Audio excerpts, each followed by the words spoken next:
第一次来到暴雪嘉年华，我们之前去过台湾、瑞典、韩国，那边观众也是非常热情，但是对于我们之前来说缺乏经验，然后会给我们一些紧张、一些压力，然后会打得不好。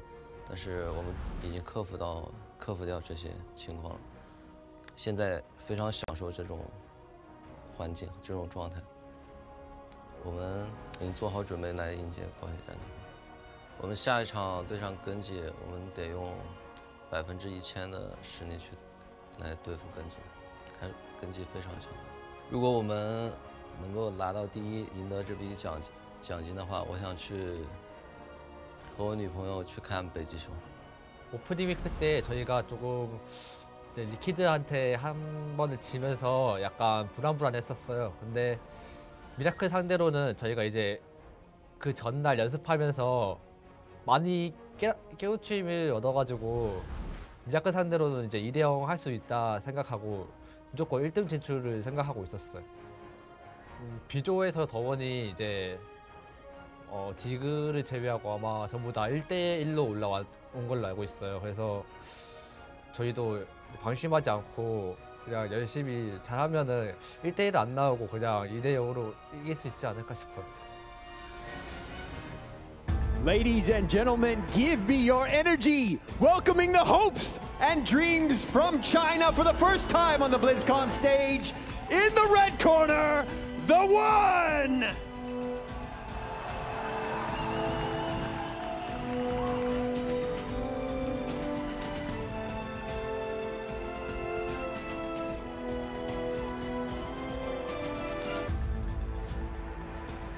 And over in the blue corner, you know them, the reigning global champions, mid-season brawl winners, and last year's BlizzCon from Korea, Gen.G!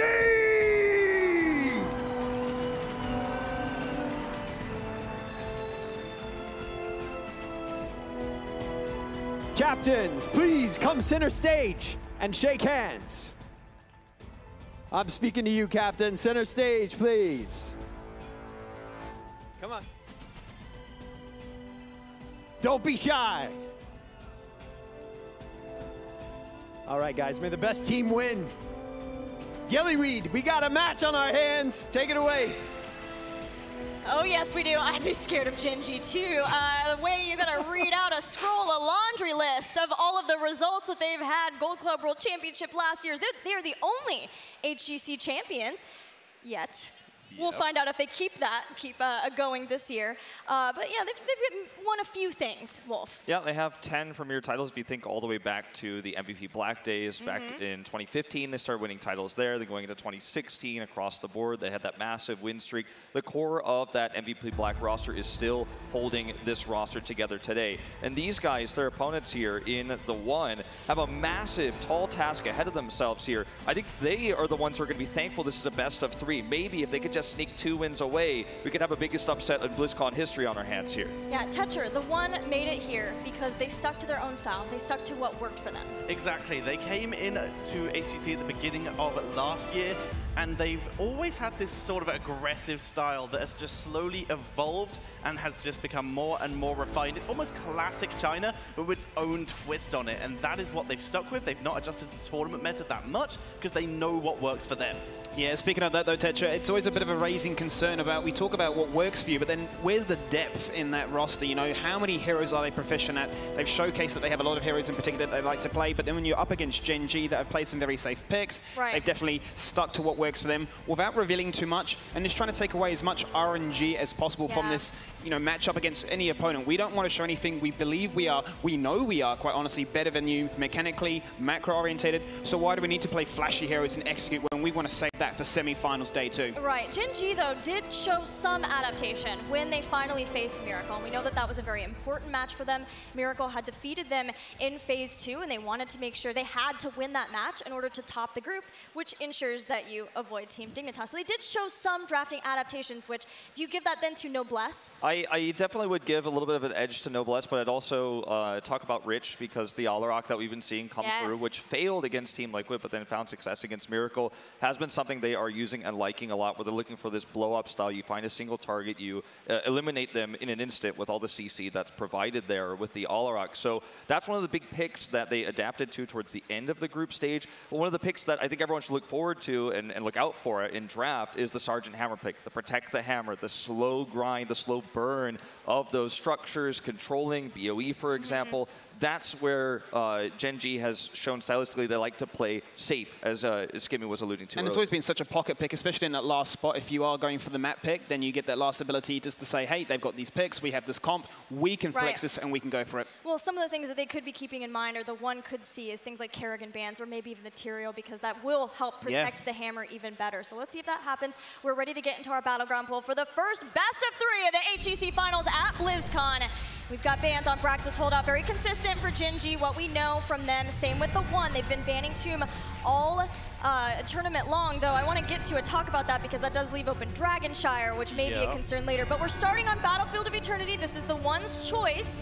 What do you make of this, Tetcher? This is a team fight map. It's where they can get blow-ups, and it's going to give Hugo a lot of freedom in that top lane to see if they can maybe execute their high blow-up style without getting caught out and out-macroed, which is, of course, going to be their biggest fear against Gen.G. But Battlefield of Eternity versus Gen.G. Yeah. You've taken Battlefield of Eternity versus Gen.G, and that also means that Gen.G will have first pick, right? So that's the biggest concern is, where does Hanzo lie in this draft? You've got to remove the Hanzo in first rotation. If you leave that alone, Gen.G never loses with this composition ever, no matter what stage we're talking about, whether it's league play, whether it's mid-season brawl, whether it's BlizzCon. So you've taken a massive risk. Sure, it plays to your style, but it plays to your opponent's style, I would argue, even better. This should be acceptable, though, to ban out that Hanzo, though, for the One. Their main Hanzo player usually was Keshi. He's the player who couldn't make it to this event. And Melody C, he is incredibly flexible. He can play basically anything. He's a big reason their hero pool can even keep up with some of the other teams here. But he isn't a main Hanzo. He is a more flexible player. So banning it out against Gen.G might be a very solid strat. I think an interesting talking point here on the desk is the fact that every time Gen.G have had first pick on a map like Battlefield of Eternity, they've never picked the Sergeant Hammer. They've always saved it for that final pick, that final rotation. So we talk about safety, we talk about the ability to defend and, you know, almost welcome the aggression that is very calculated and very predictable from the One. But if you don't have that surprise factor, that surprise element, I feel like Gen.G go a different route. Yeah, I think that... Wow. Okay, we're going to see that throw removed. Yeah. That's interesting because Gen.G played that both times they played on Battlefield of Eternity, but a change-up nonetheless. Yeah, I think that for the One now, it's a question of what are you most concerned about? You know that Gen.G is a threat for first pick if you do take the Hanzo away. So I think we will see both Shimada brothers removed here. You cannot allow one of the fastest clearing heroes in the game on this map, one of the best teams on this map, to have that ability to just rush it down. Let it happen. Let it happen. They've gone for the standard league play bans of the Maiev and the Genji, trying to remove that big blow-up potential and that big wombo turn the game potential. But it does at least leave up Tyrande, who hasn't been able to make it through. So maybe Tyrande can help the One race down against that Hanzo. Would that be enough, Wolf? Well, I mean, it is ZJZ's most picked support throughout this tournament. Obviously, highest involvement support in this tournament as well. So it's a common pick, but he's got a good win rate on it. It is going to be helpful here. But my concern is more rather not the racing speed that Tyrande will give, but actually how do you kill this Hanzo? Because you will not be able to win that race. You actually have to find some way to dive and kill the Hanzo. The Nubrak will certainly help, but let's see what else they're going to bring to the table. This definitely seems to be the style they are going for. This is why they have let the Hanzo through. When you're against a Maiev, she has unstoppable frames where she can use that Vault of the Wardens. Gen.G is hyper-mobile. Hanzo's kind of mobile, but he is also incredibly squishy. This is the idea behind the One's execution here, but it's tough to play against. The Medivh ban is very, very interesting here. This suggests to me that the One are considering playing the Sergeant Hammer. We've seen how influential that Medivh can be, just allowing you to jump on towards a target and get that kill. It really patches the weakness that Garrosh has. He has no mobility. He has to get in range. He has to hit that Groundbreaker, and then he can get his full combo off. So the Medivh is a heads-up ban that we've seen Gen.G find a lot of success with and has been very good at making Sergeant Hammer work. There's also Tyrande and a Nubarak. signifying that possibly the one are wanting to try to blow someone up very quickly because they have all that stun lock and dive.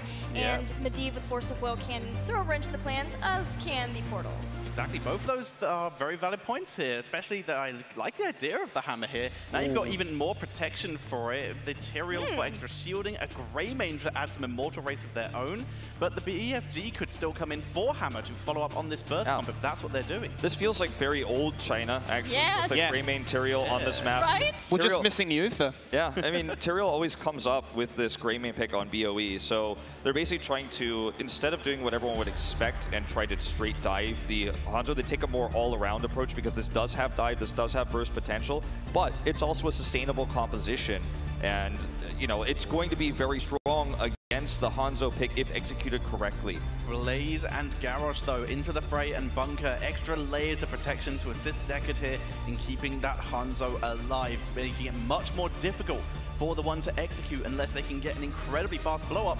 And Greymane is good for this, but extra damage is definitely going to be needed, and this will be their last pick.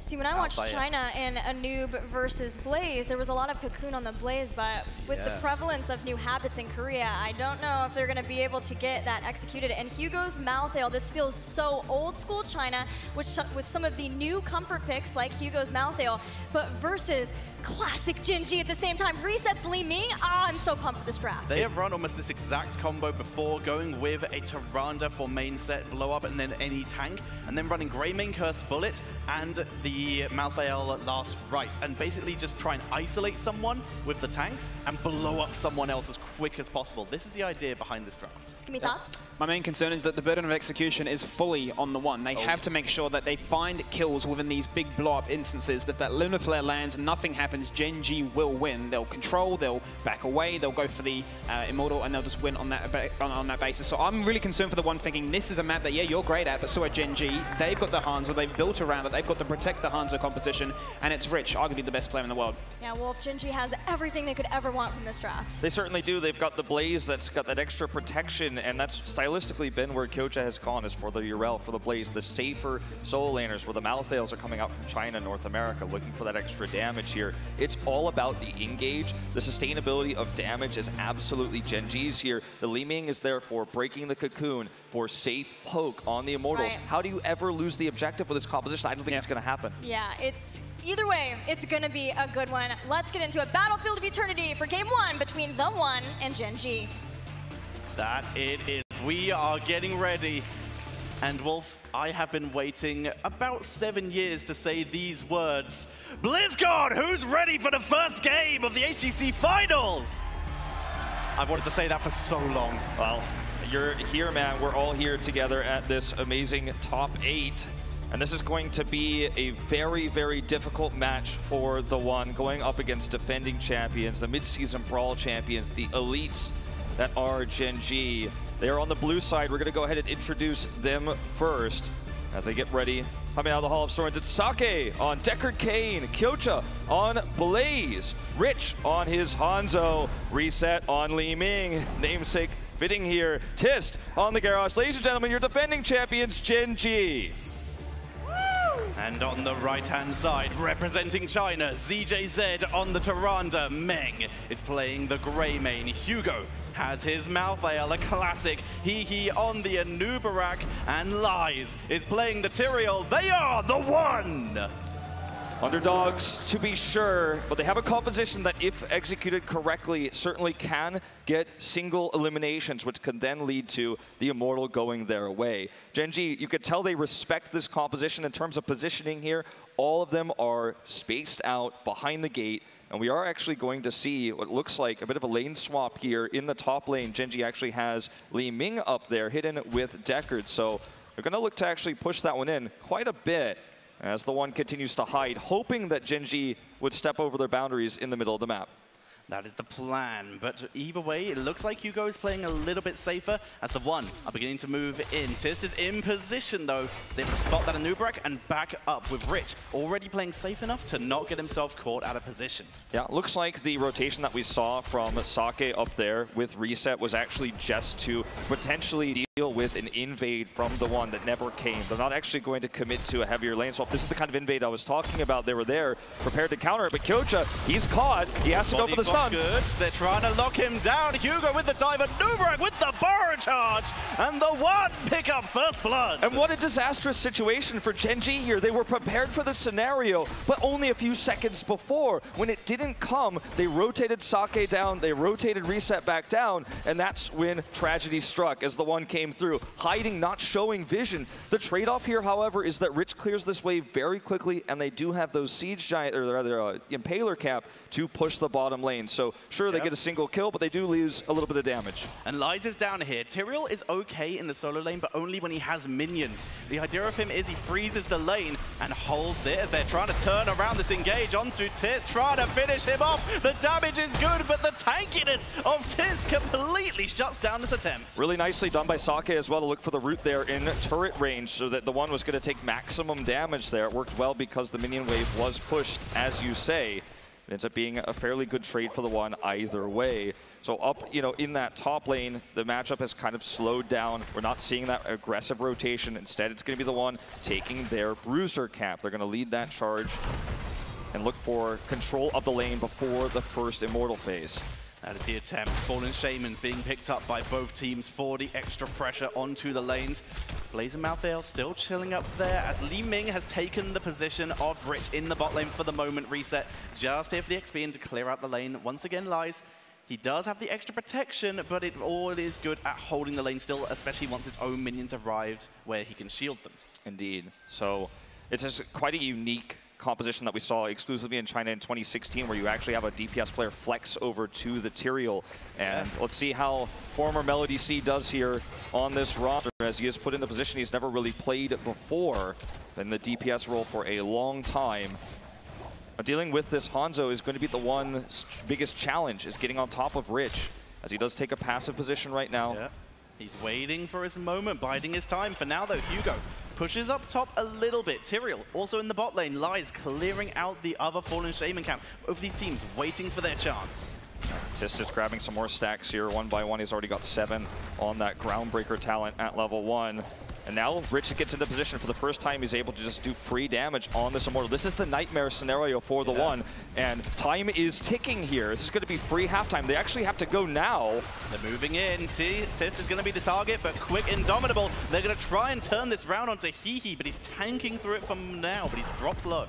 Yep, unable to mount, so he will have to retreat. But this is going to be a very heavily shielded Immortal for Gen.G. They've got one more shot to go for the invade, but he is just too low on health. I don't think this can work. They're trying, though. They're moving forward, looking for Blaze. Trying to look out for Blaze with the big double stun turnaround.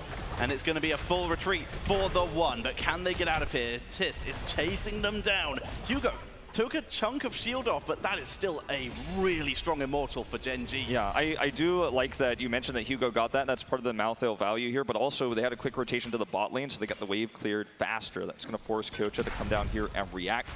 And it does give them the slightest experience lead. So small victories here on the side of the one. In terms of Immortal defense, they do have that Toronto, which is still quite powerful. Also Greymane, incredible damage, but they want to go more than just defend. They want to actually attack. They were thinking about it, but luckily Tist was guarding the area just too well. Lies gets a bit of harassment onto Rich, the zoning Immortal in this case. Being a bit of a pain. ZJ's there tossed in, and he's but a poor Tyrande. Down he goes. And that's going to be the first reset here for Reset. Lies in trouble. There's the toss. He gets in. There's the stun. Lies able to dodge it. He's being chased down, though. Hugo coming in with the body block. Also blocking as well. It's going to be Hugo who goes down. Hehe with one last chance to escape, but Rich says absolutely not. And it's a huge, huge dive past the fort here. It only takes one reset and a toss in there in order to set up that second kill. So Gen.G takes a massive lead with this. And we saw how desperate the one was to look for engages. And it's not a fault of the composition. It's more so that Gen.G played safe, played passive there, and the one had to take that engage. If they didn't, they were going to take very likely more damage than they already did here, but it backfired, and Deckard Cain is so good at peeling against these heavy engages. Tist's positioning has just been so good to shut down so many attempts of the one. He is a big reason that Gen.G are able to have this full level lead as they hover around this Impaler cam. Looks like they're just going to let it go over to the one here after dropping a bit of harassment. Says, Rich, I love you. That sign there. I think everybody does. You're not alone. This is true. They're pulling back now, the one. Don't want to get themselves caught out. Again, the speed boost from Lies, making sure that they are able to escape nice and clean. But Groundbreaker, that Warbringer level 1 talent has been completed. This is such a good position for the one, actually, if they could just slow this down, because they're getting extra experience in that top lane to catch up. The big concern will be if the fort actually does go down. That's why Hehe is at the back here looking for that flank to try to prevent Gen.G from getting this for free. He's threatening them, scouted, however, by this arrow. More scatter arrows for harassment as well. Vision is acquired, like you said. Full commitment. Hugo has arrived. They're beginning to move forward. Just taking a little bit of damage. There's no level 10s available for Gen.G yet. This is the one's timing they're trying to make. But the pullback from Gen.G shuts that down completely. Such a good rotation here from Gen.G. Tist always in the right spot. That was a tiny window. There was a very, very small time slot there for the one to actually take that fight with the positional advantage there from Hehe, but they couldn't actually make it happen because Gen.G sniffed it out. However, again, small victories for the one. They keep that fort alive. That's going to be something that they could fall back to during this next Immortal phase. Engaging into this, however, is just simply not an option with 10s available across the board. And everyone is locked in except for Deckard Cain. We're going with the Disintegrate from Li Ming to try and shut down that potential Cocoon play before it even starts.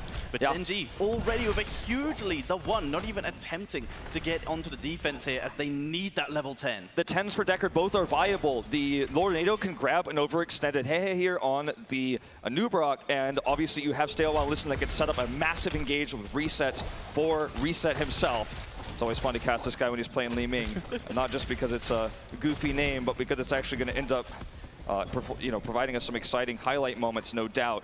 So full shielded Immortal, the one, unfortunately, you could see that tiny piece that's missing in the experience bar for 10 is the saddest thing you're ever going to see if you're a Chinese Heroes fan, but it's just they get it too late. They now have level 10. Now you can see reactions here where a team will want to dive past the Immortal. The one are known to do this. We could see this as an attempt by them. Right now might be the best time. Blaze is not yet here with the rest of Gen.G as the one. Looks like they're happy to sacrifice the initial fort and just begin their defense at the keep wall. Yeah, that's, I think, the wisest choice they can make at this stage. Go for the throat, actually, over the Cursed Bullet. So we're probably not going to see that attempt to kill Tist. It's actually going to be more so trying to threaten Sake and also threaten Reset when he's going for these aggressive, risky flanks. But they're running out of space here, you know. There's patience and then there's just waiting too long. Malthael is also waiting a really long time for his hero because they're beginning to creep forward. Dragon Arrow lands on 3 members. Stay a while. Elizabeth sank, shuts it down. Tormented Souls in the backline. And it looks like Reset is totally safe here. The bunker keeping everyone up and alive. We see the Cocoon committed here. No one's dead yet for the one. Go for Kyocha. They're going to pick him up. The one trade 1 for 1. But Hugo with the cube is going to get taken out. And this is not looking good for the one. This means they can actually dive further. The Immortal will go down here. We see that Lies does look for an engaged Reset. He's alive. Does it with that Lunar. Yeah, that was really well done. Holding it together, Meng trying to clear the minions as best as he can with the Gilnean cocktail. And finally, Gen.G are going to back up, trading effectively and able to massively weaken that keep. Yeah. Again, you know, it could be worse, I think is the theme for the one here. A lot of teams have fallen to Gen.G on this map with the first Immortal, right? They've lived through much more than that. They've kept their structures alive when they were being threatened. But first the fort, then the keep. Now they're going to look for potentially a mistake here in rotation for Gen.G. Gen.G, unfortunately for them, though, nowhere to be seen. They're heading towards the top, staying together, knowing that they have that talent to advantage. They have the structure lead. There's no reason to look for a pick, look for an invade when you already have every advantage in the book. Exactly. They are so far ahead at this point. The one, it is definitely a surmountable deficit, but they're having to pull back. You can see they're playing safe here because Gen.G, with that talent advantage, once they are grouped up, they can make stuff happen. Although Hanzo is currently not here. He is taking care of this Impaler camp in the top lane. Yeah. He did have that wave before he started this to know that no one from the one was rotating up, so had that vision advantage. Taking small risks. Kyocha, nice charge out there. So quick reactions from Kyoto there. The second he saw Lies, he knew he might be in trouble and was able to escape without getting body blocked from either the Burrow Charge or the Eldurance. Now, this is the last chance one, I feel, Tetcher. If they lose this Immortal, especially if it's fully shielded, as we've been seeing, that's game over. They're not going to live through that. I am with you here. They are in serious trouble, but Tist is still zoning them so hard. It's incredible play on this Garrosh here. But Reset eats the Eldurance. He is slowed. Are they going to try and dive with this? Hugo is still in the top lane. They're trying to look for 13 first, but I just don't think they have the time. I think they have to go before it. Already halftime is over. 13 still not granted yet for the one. If they think they can take a fight with 13 with the full shield Immortal, I think it's going to be a mistake on the defense. They need to take it first. It has to be now. Hugo has arrived. He's on a pale horse, so they're going to try and move in here. The Owl spots that Rich is trying to do this. A big wraparound play is happening from Lies now. Hey, this is going to be very risky if they're going to try to commit to killing Reset in the back lane. And see, this is what I'm talking about. Even though they have a positional advantage now, it's too late. It's too late. They're creeping forward, but the Immortal is dropping down to 3,000 hit points. They try to rush Tist, but he completely shuts them down once again with Indomitable. And this Li Ming pick is so great when you have this advantage. You can just toss in your abilities and eventually finish this off. We're only looking at 1,700 hit points left here for the one's Immortal. They are zoning as best as they can, but if they continue to commit this far, they're actually going to start losing Soak in that top lane. You can see that Reset has actually already gone up there to deal with this problem. If he clears it, he can even get orbs across this wall to finish off that Immortal. That's exactly what he's doing with Oil already down for Vision. A quick combo coming in from Reset, and that is a basically full shield Immortal currently about to wreak havoc on the one's base, what's left of it. And Tetra, does this work? I mean, the 13, they have it now. They wanted to take, they decided rather than taking a 12 versus 13 fight, on the Immortal to prevent the full shields, they want to take a 13 fight against a full shield Immortal while their keep is under attack, under assault here at range for the beginning. And does the risk pay off here? I don't think it will, but the one is going to have to convince us otherwise here. It's going to have to take a good flank. Look at how far back Rich is. He's waiting so long, he's ready for that Dragon Arrow here as the response to any engage by the one. But right now, he is zoning Gen.G pretty effective. Oh! Dragon Arrow from the side into the Immortal stun! He comboed it there, the fake. A little bit premature here, but they're looking for Kyoto. They're looking for the blow-up. It is too sustainable. The bunker was held. They're able to keep it together. Cocoon is blown up by Li Ming, but his Immortal Shield is gone. Gen.G trying to move in for the key. Really well played here from Gen.G thus far. Hey, whoa! And this is going to be the big combo. Look at Reset. Here's one. And he's going to look for the second one here. Everyone's got to get out. There's the second kill. Hugo is gone. He tries to inevitable edge, but he can't hold it together. Live finished off. No, he gets away. He barely does, but this core is going to go down, Tetcher. It's going to be a massive advantage, or rather a massive victory here for Gen.G. Ming goes down. He's going to be the last to fall as Gen.G will take game one, a dominant performance from the defending champions. Level 16 to 13, very solid performance. 9 kills to 2 at the end there. And Gen.G able to show why they are the returning champions and begin to put doubts on the one making it into round number 2. Such a dominant composition here. It's the comp they run all the time. The risk of picking this map fails. It falls flat on its face when you try to run this old style we saw from E-Star back in the day. This is not something that is new to China by any means, but it's outdated. And Gen.G just absolutely crushes. The sickest part for me of that game was Rich understanding the circles of the stuns of the Immortal in that final push to combo his arrow into them afterwards. It's a next level play. He maximized the distance to get the maximum stun. And it was just very clean from start to finish.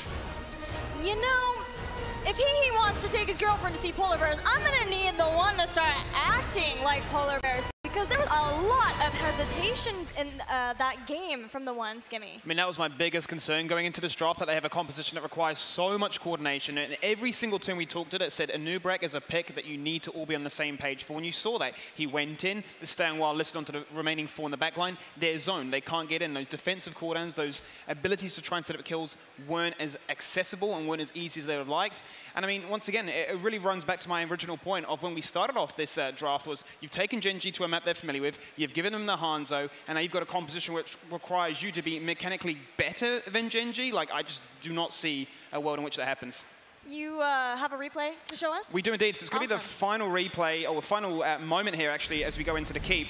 We're just going to look to see exactly how much value they can find here with the Stay on Wild Listen. So if we pause as soon as this lands, this is what I'm talking about. Sake is landing back-to-back. He did it, and they're keeping the bottom lane, and just everybody is locked in place right here. You've got Hugo obviously going for the Tormented Souls. He wants to try and make sure that he can find some value rather than going for the last rites into a bunker. And as we run it forward, you're just going to see that Reset has a field day. Kyocha connects in there with the stun, there's the taunt, there's all the fun. You're dead, you're gone, and if you've got any form of counter engage, which bear in mind, let's just pause one more time.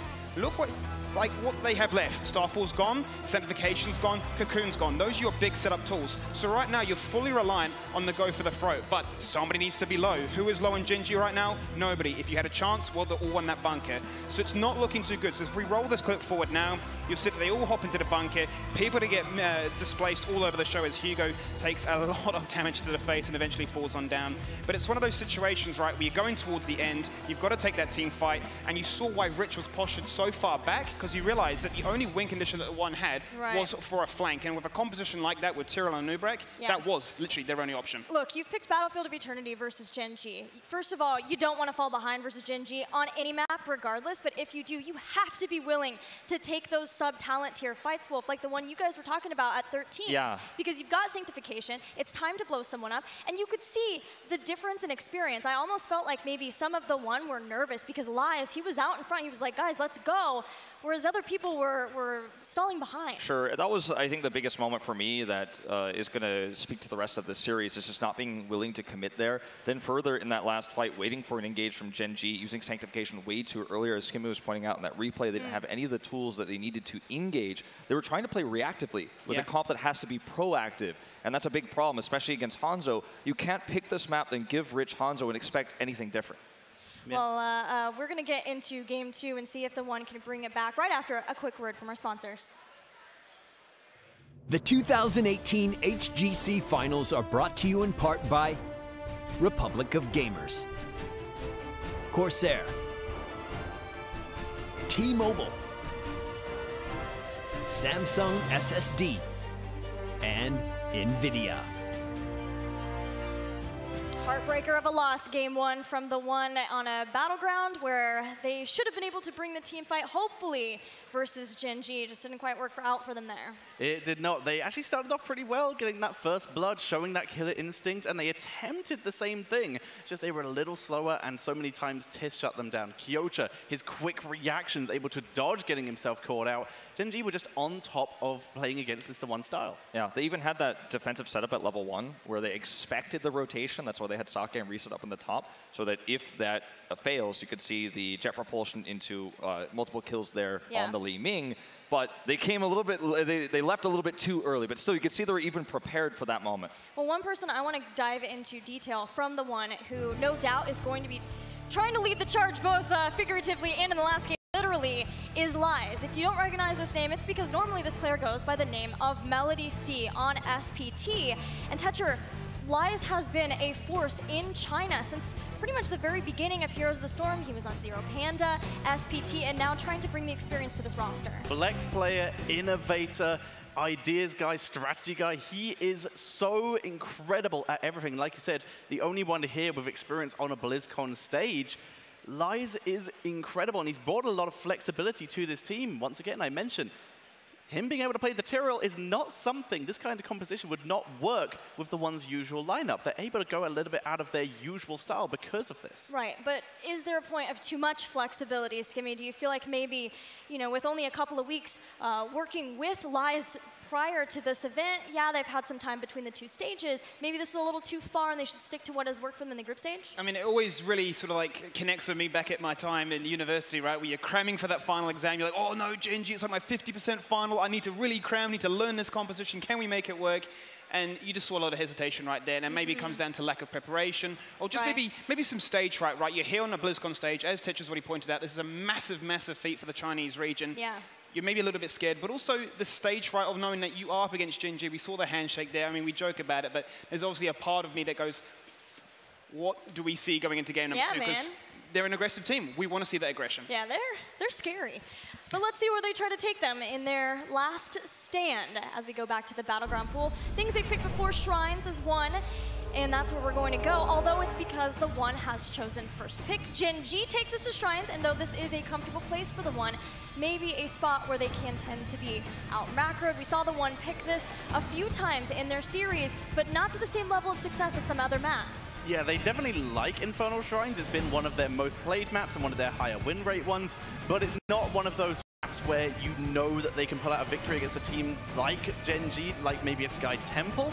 And Gen.G, of course, if you just go through their map percentage win rates, then you're likely never going to see anything below 80%. So in this case, just a solid map choice. Gen.G wanting to shut them out just on comfortable ground. Right. The One has picked Shrines 3 matches and lost all 3 of those games. They're actually far better on Volskaya Foundry, where they get many opportunities to teamfight over those control points. But let's see what they can bring to Gen.G in Game 2. The spotlight here for this ban will be the Diablo, of course, as that's been Gen.G's priority on this map, and pretty much globally, that's the hero you want to look at here. Not going to let that one through. Maiev removed away now. Let's see where the One takes us, because we've seen all sorts of different heroes from them in that tank role, but you don't really want to prioritize that in first pick slot. I think you go back to the Tyrande pick, you go back to safety and flexibility with, again, this is EJZ's best hero, so why not continue to run that, flex around that, respond to what Gen.G is doing with that Chinese flair, right, with something aggressive. What's interesting for me is the fact that Kerrigan got let through the draft, and speaking Let's go! If Kerrigan's available, you're going to pick it up. I mean, in the past, the One have always gone for that Garrosh, but the fact is, by banning out that Diablo, you're saying that we are we're far more scared of that, with the collision instead of potential Kerrigan. We don't think that you're mechanically gifted enough. Based on the hesitation that you've shown so far, we feel like you can have that Kerrigan. Tyrande immediately stolen away here by Gen.G. Now this does allow the One to pick up the Deckard Cain, by far their most picked hero this phase, if they do want to react to that. But Deckard Cain plus Kerrigan can be a very interesting matchup, because he can struggle to follow her. But ZJZ does like pretty good. Yeah, and his Lornados are like set to kill, right? Bring him right in with the Kerrigan, bring him in a little farther with the Lornado maybe. That could be the play. Yeah, there's a lot of different ways you can set up these combos for the Kerrigan. We saw Heroes Hearth play against Tempest in the group stage. We are going to see now 2 great heroes to set this up. You've got the Jet Propulsion, you have Roots, Slows, Stay a While and Listen, also very good at setting this up. So this feels like a Kerrigan composition, right? But it's picked so early. This ban and then the next 2 picks for Gen.G are going to tell us what they think about the responses to Kerrigan, because we haven't seen a Kerrigan pick this early in draft yet. I think Gen.G now have a question in their mind of what engagement tank are we more scared of? Is it the Garrosh or is it the Anub'arak? The Cocoon, whilst valuable, is very, very strong, and it will find a lot of value. But for me, as the One right now, I'm thinking you have to ban that Tyrael. We've seen how much success Gen.G have found, especially when they have a pair with a Tyrande, to make her have that sort of like that window when she's trying to get her heal back. The shield is there from Tyrael. You then got that protection for Raynor. Not to forget that it's double movement speed and double attack speed, so you just have so much ability to macro, micro, and just get kills. And they will remove it, but remember, the most picked hero for Kyocha in this tournament has also been the Yrel, which serves a very similar function, and I think that the armor that she's going to provide, plus the ability to knock Kerrigan away while she's trying to set up these combos, is another soft counter to this hero. So sure, Tyrael was probably the best hero you wanted for the job, but I think the Yrel is going to come in and find the response. However, we do not see that. We're going to see Arthas instead, an older counter before Yrel existed, and the Malthael. Are these drafts reversed? Because this is exactly the One style draft coming in from Gen.G here. Bringing out the Arthas, exactly what the One used to take out Tempest on Sky Temple. And of course, that attack speed slow versus Kerrigan is fantastic. Malthael against what is going to almost certainly be a triple melee lineup is going to have a good time. Yes! The Muradin coming in as their tank, but Jaina for burst follow-up, and against Arthas too. I was like, give me Jaina, you gotta pick Jaina, you gotta go Jaina. Jaina and Kerrigan, that's the old school, that's what you want, and now you get slows versus Arthas slows versus Malthael trying to keep them off. Oh, this is looking good for the One. It feels very North American in a lot of ways. A little bit. And you have the Muradin's only the odd man out of this composition, but it's the comfort pick for their tank player Hey. So it all works out in terms of comfortableness. So I do like this composition a lot. Now this pick here for Gen.G, the Hammer, is the final test. Like, can you, against this composition, win with Hammer? If you can, like, Hammer's probably the most broken hero in the game. Like, I mean, I don't know how to overstate it even further, because this is the immobile hero that's slow, that pushes. You've got every CC you can imagine, plus the burst damage on the side of the One. Like, how does Gen.G win with this is the question everyone wants to ask, but it's Gen.G. I think they're going to do it. You have an excellent point here. With Hammer being so immobile, you have siege tactics. Once again, that is cancelled once you unsiege now due to a recent nerf. And you have no cleanse other than Celestial Human, but you look at on the other side, there's Deckard Cain, there's Jaina, there's all these abilities that can try and lock down Hammer. If Gen.G can protect Hammer against this composition, like you said, then I have serious fears for everyone in this tournament. But it's what I was talking about, though, Gilly, before, is we're talking confidence. This is Gen.G, and they say, we are a better team than you. Yes, Sergeant Hammer is that flex pick in that final spot, and maybe you're looking at this and going, why? I mean, maybe any other team would be thinking, that's a draft that you're not going to win. But they're showing that, look, based on your performance in game number 1, with the most aggressive composition on your map, your choice, your style, you weren't able to execute. So we're just going to play Sergeant Hammer. We don't need to show anything more. We don't think you're a competition. Let's get the 2-0. It really is a call-out, because when they've played Hammer, Kerrigan's been banned. And most of the times, they've had Tyrael. That is how bold this pick is from Gen.G. But skill level-wise, this is the current world champion. So can the one with everything you would ever want, including a Kerrigan getting hyphy on Infernal Shrines, get a win off of Gen.G here? We're gonna find out. I mean, I've got to be a little bit biased, of course, but oh, it's bad. This is going to be such a rough matchup. Once again, you're still running triple melee into Arthas, which is already pretty scary. I do have concerns. I mean, I think that for me, you could talk about the confidence, you could talk about the ability that we've seen them to run Hammer so much, but if the one can't do it with this, then like the better team moved on, right? I mean, let's be real. Let's be real, and let's do it. The one bringing Kerrigan to Gen.G. Can the Queen of Blades be the key to taking down our current HGC champions? Wolf would probably just like to say no. I'm going to say I believe in the one as we're getting ready for game number 2. I'm hoping for a closer series, or rather a closer game here than we saw in game number 1 with the compositions. In game 1, we saw Gen.G get everything they wanted, and they had their first pick Hanzo, everything you'd expect for them. So it felt like it was a bad draft for the one, not stylistically, but for Gen.G's strengths. They played into those. Whereas in this case, sure, you could make that same argument for the Hammer pick, but it's not as blatant. You kind of have a counter to what Gen.G is running. Speaking of that, we're going to introduce Sake on the Tyrande, Kyocha on Malthael, Rich on Sergeant Hammer, Reset on the Raynor, and finally Tist on Arthas. And on the right-hand side, fighting for the life of China in this tournament, ZJZ on the Deckard Cain. Meng is bringing out the Kerrigan. Hugo is on the Blaze. He is on the Muradin. And Lies is playing the Jaina. They are the one. I mean, this is the most blatant. I have a composition that can be absolutely smashed and annihilated by yours. I've taken every risk. Every single risk in the game with this final Hammer pick. I'm running a Raynor, and I still think that I'm that much better than you that I can win. Yeah. I mean, we're gonna see some of the best Hammer play the world has ever seen, since Heroes of the Storm has been released in this game, if Gen.G can pull this off. So if you're a Hammer main, check this one out. And of course, it couldn't be anyone other than Rich to show us this. As for now, they're just doing the standard 4-man rotation, keeping XP up on all lanes, as Malthael heads up to top lane to solo lane against Hugo. He's going to catch most of the XP, losing a single minion. Not so bad at all. They're just controlling vision here. They're able to identify that everyone in the one is mid now, so Rich heads bottom, right? And it's this constant call-out coming from Kyocha. Kyocha says, okay, look, Hugo's come down, so be careful. Look at the positioning of Tist, blocking that rotation. No one can get onto where Rich is standing at the moment in these rotations. You see, Hey comes in for an aggressive stun here. There's the flank for Lies, but there's just too much sustain here. Sake was ahead of the grind, or ahead of the curve, excuse me, here. And I mean, that's it right there. Yeah. You've baited a rotation, you've hidden, Sake is hiding in that vent right there, and you just catch the dodgeball. And the one is out. We see Meng backing up. They're not going to get themselves caught out of position here. But like you said, that was a solid kill, focusing on to Jaina, but stopping Muradin's Dwarf Toss early, and then just keeping him in that Frozen Wastes, keeping comfortable, and making sure that there was no escape. And First Blood is picked up by Gen.G. Just another defensive engagement. This is the identity of this team now. I mean, it's changed so much since the beginning of MVP Black, where we had such an aggressive team, a dive-focused team. Now, it's just about slow, calculated play. Hey goes in for the engage. Again, they want reset here, but it's a bit sloppy, and they're going to get punished. Hey, he's caught now. He's slowed. Will he be able to get away? He's rooted.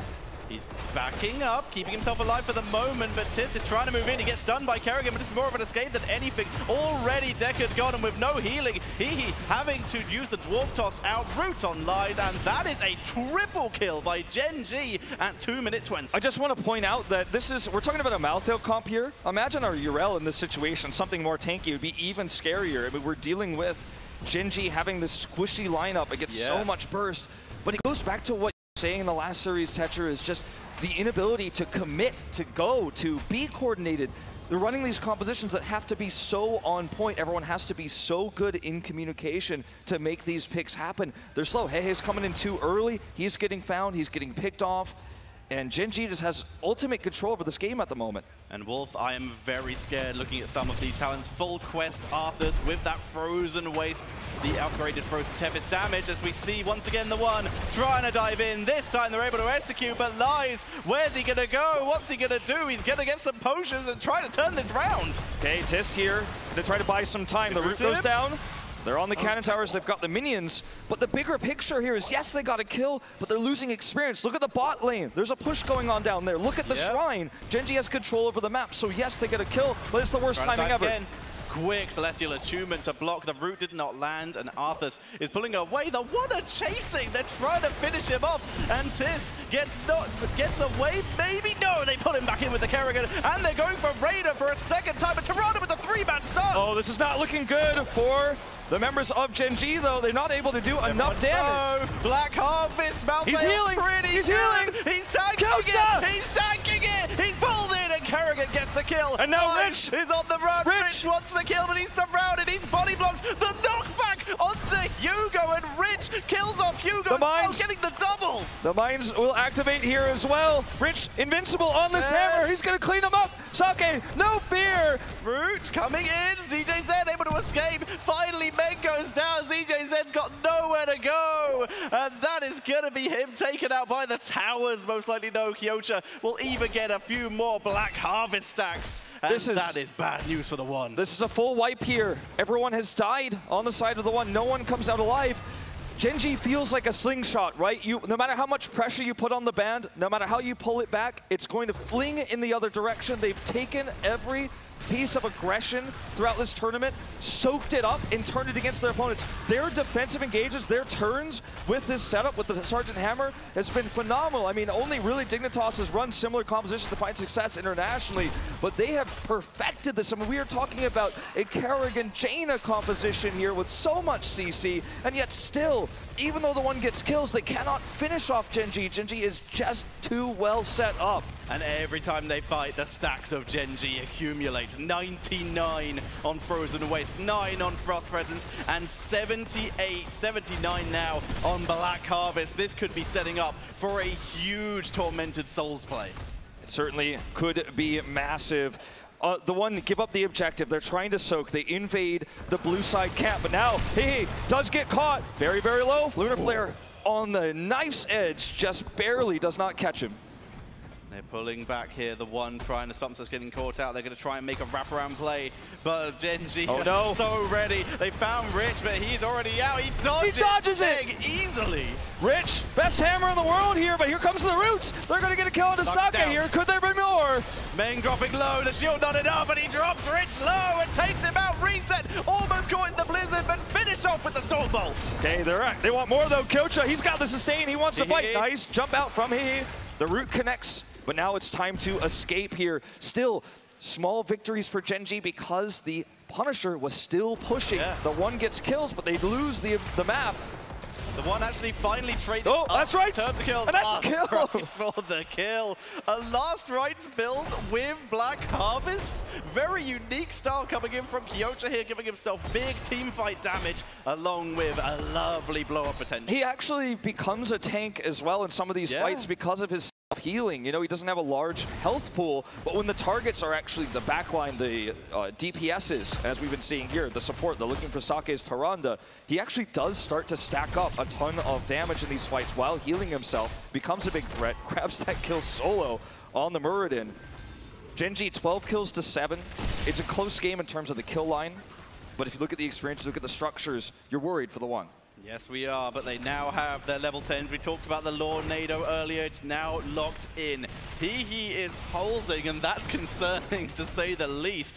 But the rest of the heroics are very standard. Bunker drop, the Maelstrom from Kerrigan, and summon Water Elemental, not going for that big wombo. Bang, he's caught! There's the follow-up stun! He's out, he's getting away as in comes Lies from the side, but Reset tanking through. Haymaker! Haymaker! Reset, they're trying to lock him down, and he is tanking through it! Okay, Bunker's up here. They want to get this chase going. Tist healing through, though. Rich, too much damage. Combo does not connect.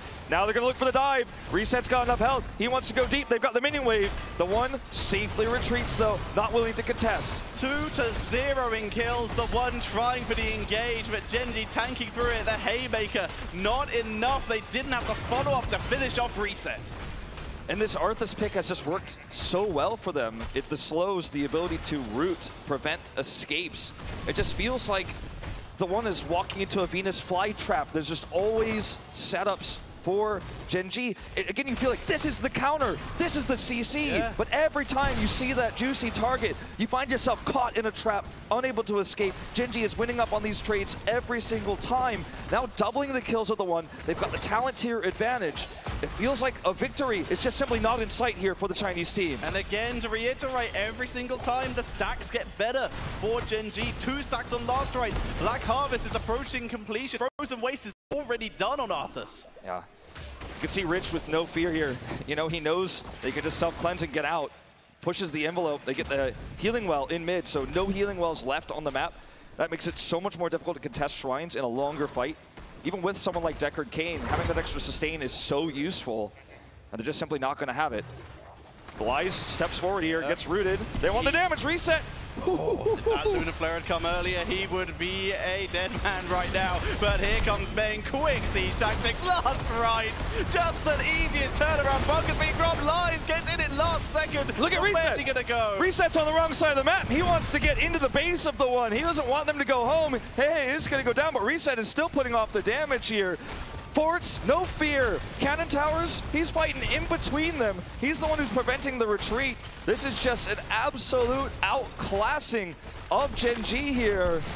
No matter the setups, it's just not coordinated enough. The targets are not all in sync here for the one. We're seeing Kerrigan combos in one place. We're seeing the Blaze charge elsewhere. The roots from Deckard somewhere else entirely. Gen.G is a well-oiled machine, and the one feels like they are just throwing pieces of this composition at Gen.G one by one rather than a coordinated unit. 17 kills to 7 currently is a very clear picture for Gen.G.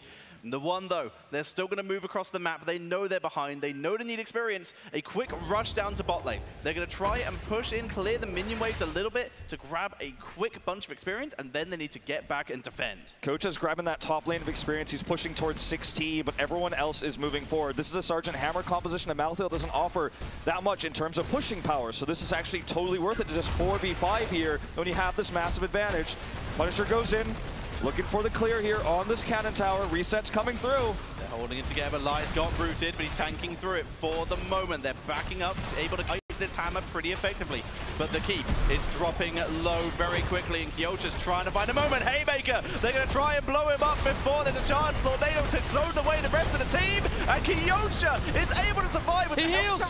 He is just never going to die here. Now the fort, rather the keep, is gone. 11 minutes into the game, the core a lot of tools is exposed, but Gen.G doesn't want to take the risk. They have the 16 advantage, but they might as well just get out safe. Why take risks when you can guarantee yourself a victory instead? No deaths on that push, but the keep going down means further the one is put on the back foot in terms of map control.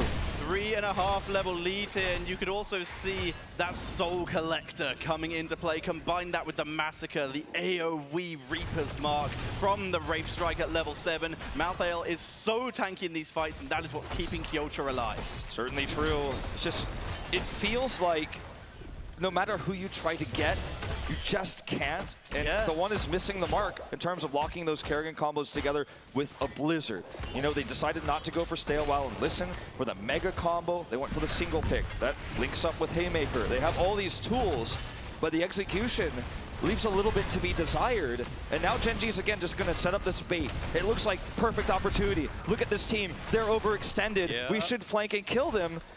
But Kyocha is in position. He actually moves early. Meng. Meng is now in the perfect position. This might be the one's last chance. Okay, this has to be it. You are absolutely right. It's the last chance. Water Elemental is immediately annihilated. They're trying to get to Rich. They stun him after it's down, but he's able to escape, and Tis is causing mayhem. Haymaker comes out, but they just delivered him to lies. And Kyocha denied the rotation in. Hugo can't get in here. Hey is so low. There's the first kill. It's going to be on to Jada. ZJZ, no way out. Reset is just going to push his way through. Nice dodge there, buy some time, but he goes down regardless. Gen.G wants this. They shove through. They ignore the keep. 19 kills to 7. 3 catapults, 5 versus 3. They are moving on. The core is dropping down. Again, Megan's denied. Last chance. Here comes the Maelstrom, but the core is dropping down. Down goes Kerrigan, but the can't hold on. That is going to be G&G. And Gen.G will take game number 2 and move on to the semi-finals. You would have thought there's no way this team can do it. They're running Sergeant Hammer into the Jaina Kerrigan. The CC is immense on the other side. They don't have a tank in the top lane. They've got Malthael. And yet still, with this Arthas pick, they're able to bait engage after engage. No matter how hard you push against this team, you're gonna find yourself flying away. The elasticity, the ability to run risky compositions like this, on a stage like this, when everything is on the line. No fear, no hesitation. This team looks primed yet again to win BlizzCon 2018. They really do. Incredible play coming in here from Gen.G, able to hold that together every single time. The one went in for an engage. There was either disengages or tankiness. Kyocha tanking through so many times. We saw Hammer just eating blizzards just to make sure his team could get to him and give him the chance to escape. And of course, Reyna with that fight or flight, that extra armor, getting out so many times. Yeah, it's just, I mean, absolutely nuts to see this level of dominance. I mean, it's what you expect from Gen.G, but every time it's something new, it's something more impressive. Year after year, round after round. And for China, they made it this far for the first time ever, their first playoffs for a region. It's just unfortunate that that first opponent was the defending champion. They should be proud of how far they have got. They were able to put on quite the show, but like you said, they had to face up against this team. We are heading over to the stage with Kevin Michael Johnson and the winner's interview. Tetra, that's right, Tetra. I'm here with Rich from Gen.G. An absolute dominant play there in the round of 8. Congratulations on your victory. You didn't even really break a sweat, though there was an insane kill count on that last game. Did that matchup go the way that you expected? 일단 8강 경기에서 이긴 걸 축하드리고 경기 자체가 워낙 압도적이고 뭐 특별히 큰 어려움 없이 낙승을 거둔 것 같은데 오늘 치룬 경기들이 이제 원하는 대로 다 흘러간 건가요? 저희가 생각했던 대로 흘러갔고 아마 근데 4강부터는 좀 힘들지 않을까 싶어요. Everything went as expected today. However, I believe that from the semifinals, things gonna start to get more difficult. So we gotta be mentally prepared for that. Yeah, let's talk about that a little bit. Obviously, you're going to be matched up against the winner of Heroes Hearth Esports versus Team Liquid. We know Team Liquid managed to take a game off of you in the open bracket there. What are your thoughts on that matchup? Who do you think is going to take the victory? 이제 4강 대전 상대가 Heroes Hearth Esports 아니면 팀 리퀴드 두 팀 중 하나일 텐데 어느 팀이 이길 것 같고 그다음에 이제 팀 리퀴드가 그 오프닝 위크 때 조별리그에서 이제 젠지 상대로 1승을 챙겼었는데 그거에 대해서 팀 리퀴드의 전력에 대해서 어떻게 생각하는지 좀 궁금합니다. 저 생각은 히어로즈 하스가 올라올 것 같고요. 히어로즈 하스가 워낙 좀 다양한 조합을 쓰는 팀이라서 변수가 있을 것 같고 리퀴드 같은 경우는 다시 올라온다면은 3대 0으로 이길 수 있을 것 같아요. I believe that Heroes Hearth can take out Team Liquid because Heroes Hearth Esports has a lot of versatility in terms of forming their team compositions, using a lot of heroes in their pools. And also, if Team Liquid manage to come to the semifinals, we'll make sure we take them down 3-0. Wow, gauntlet thrown down. This is going to be exciting. Okay, well, let's take a second. Let's envision you guys make it all the way to the grand finals. Who would be your ideal opponent? I know Snitch in the open. He kind of threw the gauntlet down and he called you out. You rose to the occasion and you could meet Dignitas. But who, in your opinion, would be the ideal matchup for you in the grand finals? 예, 좀 더 한 발짝 나아서 생각했을 때 이제 만약에 결승에 올라갔을 경우 젠지가 제일 이상적인 결승 상대로 생각하는 팀이 어딘지 이제 오프닝 위크 때 이제 디그니타스의 스니치 선수가 젠지 팀을 이제 불러냈거든요. 나와서 결승에서 한번 붙자 이런 식으로. 그래서 이제 젠지 팀으로서는 어느 팀이 제일 결승 상대로 이상적인 대전 상대일지 궁금합니다. 당연히 디그니타스가 올라올 거라고 생각하고 있고 여기 HGC 파이널에서 디그니타스랑 같이 결승전에서 한 번 더 붙어보고 싶어요. We believe that Dignitas is going to make it all the way to the finals, and we'll make sure we're going to showcase some great Heroes of the Storm matches versus Dignitas if they were to come to the finals. All right, well, all the best on your journey to get there, Rich. Congratulations on your first victory. Guys, I'm headed back to the desk. Over to you.